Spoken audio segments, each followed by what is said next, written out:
It's story time with Dazzle. Let's see what story we're going to read today.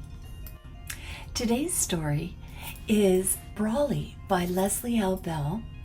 Leslie is actually an elf, and she lives with me in the forest. When she crosses over into the human world, she becomes Leslie L. Bell, an author of children's stories and a novelist. Brolly lived in the front hall closet along with the coats and jackets, hats, mitts, scarves, and boots. He was a sad and lonely umbrella. Oh, look at his sad face.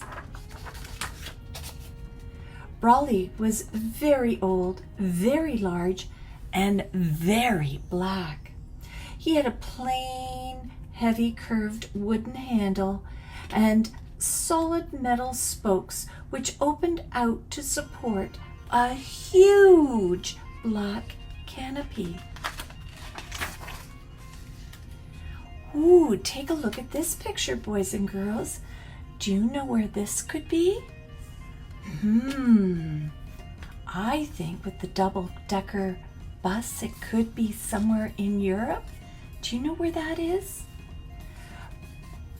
Brolly had served the family for a long time. In fact, he had come to Canada with great-grandma Maggie from England.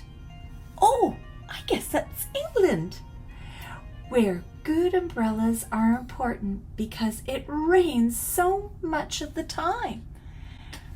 Now, where I live on Vancouver Island, it rains in the forest all the time, especially from November to about March.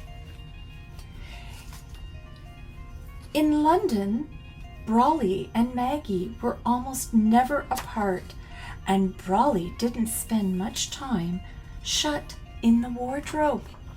So I guess he was really busy, probably feeling very useful.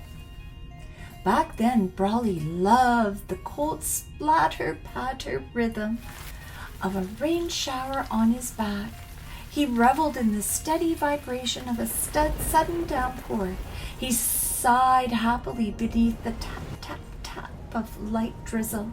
He even enjoyed the occasional crusty whoosh and crackle of the freezing rain. Great-grandma Maggie was fond of Brolly, too. She felt snug and dry beneath his broad arch. His smooth handle glowed softly the way wood does when it is used often and touched lovingly. Best of all, the wind never managed to turn Brolly inside out, no matter how gustily it blew. But great-grandma Maggie had become frail and old. She rarely walked anywhere now and never went out when the weather was bad in any case. Brolly didn't move with her to the home she shared with other very elderly people. Instead, Brolly hung in the coat rack in Maggie's daughter's front hall, lonesome for Maggie, but still a working part of the family. The trouble began many years later when he moved to Maggie's granddaughter's closet in Canada. See, he was happy when he was in England because he was still being used. At first, Brolly didn't mind the closed-in dark place because he had company. Several other umbrellas were already hanging from hooks on the side wall. He joined them happily, looking forward to sharing his memories of Maggie. Each time he woke to the happy sound of raindrops or thunder, Brolly's heart would flutter.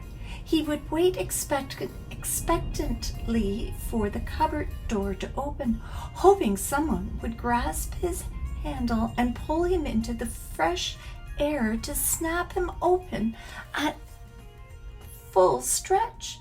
Each time he would be disappointed as a brighter, smaller, new-fangled umbrella was chosen. Look at this one with the polka dots. One day when the rain was really heavy, Brolly almost made it outside when Maggie's granddaughter's husband reached into the back of the closet. Oh, he's gonna go outside. But Maggie's granddaughter said, "Not that big, old, ugly, heavy one. I want the little pink retractable umbrella. It goes with my coat and fits into my briefcase." Now take a look at this picture. It's in Canada. And what is that here? I think you know what it is. It's the CN Tower. And that's Union Station in Toronto, the Royal York Hotel. So Brolly was tossed back into the closet, where he landed on the floor with a thud, feeling abused and unwanted.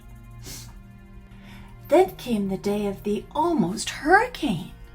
As usual, the family chose the popular umbrellas, and Brolly settled down unhappily to wait for the end of the day, when at least he would have company again. He didn't have to wait long. In the hallway, an excited commotion erupted as the front door reopened. Metal and plastic clattered on the floor. "Oh, such a wind!" Maggie's granddaughter fairly shouted. "A lot of good this piece of trash will do me." The closet opened and Brolly felt himself lifted and pulled into the gray daylight. As Maggie's granddaughter paused before snapping him up above her head and into the wind outside, Brolly had time to see the little pink retractable inside out and bent beyond repair on the tile floor. Oh! Maggie's granddaughter doesn't look very happy, does she? Brolly braced his ribs against the wind. It yanked and twisted, trying to rip, tear, and break him. He held strong and beneath his arch against the torrent of water, intent on being the shelter from the storm that he was meant to be. Again and again through the day, Brolly was called into duty, and Maggie's granddaughter stayed safe and dry. Look how happy he is. At last the working day was done. On the front step of the house, Maggie's granddaughter snapped Brolly open and shut several times to shed the moisture from his canopy. Sometimes big, old, and heavy is more use than the small, new, and light, said Maggie's granddaughter to her twin sons as she hung Brolly on the coat rack. She scooped up the remains of the little pink retractable. "This belongs in the trash, I guess," she added. The rain had slowed to a light patter, and the wind was no more than a whisper of a breeze. Maggie's great-grandsons looked longingly out the front door at the puddles on the drive. "Wear your rainboats and take Brolly's," said Maggie's granddaughter. Before he knew it, Brolly was open again, bobbing happily and keeping both boys dry, everywhere except their boots. Old was new again. And there's Brolly, all happy. Old was new again. I think that might be a little bit like how Dazzle, at 900 years of age, is feeling as she goes into the next section of her life. Remember, fairies live till they're 1,500 years of age. I still have some life left in me.